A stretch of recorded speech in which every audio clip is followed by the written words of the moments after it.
strictly allegorical study of the Catholic faith, it was a failure. The balance that is maintained in most of his work between realism and implied meaning was shattered.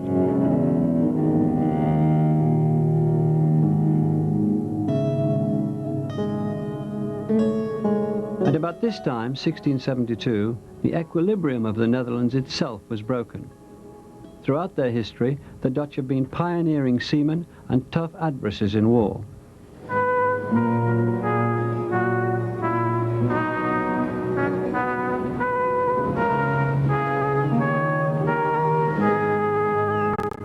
The Dutch Navy had proved more than a match for the British in the Anglo-Dutch sea wars of Vermeer's early manhood.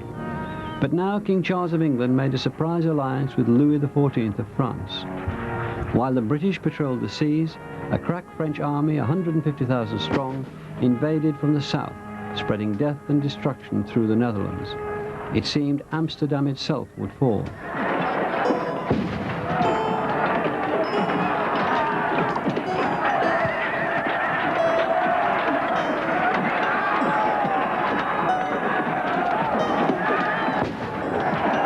Only the last line of defense, the breaking of the dikes and the subsequent flooding of the lowlands, saved the Dutch from a defeat that would probably have ended their independence.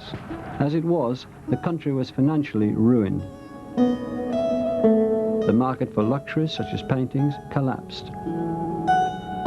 Before the crisis was over, Vermeer was dead at 43. He left his widow, 8 children, and a mass of debts. She had to auction his pictures. One she particularly wanted to keep was the allegory of painting.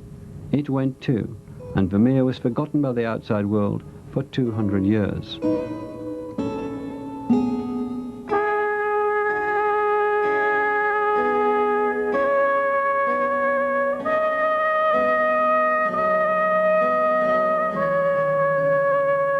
In the allegory of painting, Vermeer sets forth many of his themes. The youthful model who poses in a crown of laurel as Clio, the muse of history, seems as modest, tranquil, and self-absorbed as those in his earlier paintings. History is present in the map that shows us Holland and all its principal cities. Those cities that have won freedom for religious and scientific debate by their united efforts. The painting also shows a virtuoso display of painterly realism in the chandelier, and the precise formal patterns that underpin the apparent naturalism.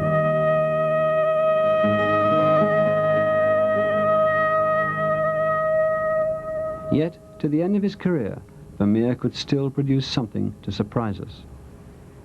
This is one of the most wonderful works, a work that really is quite misunderstood. It's a late painting, very end of Vermeer's career in the 1670s, and it shows a woman playing her guitar quite openly and happily, rather than the very self-contained, very quiet, reflective paintings of the 1660s.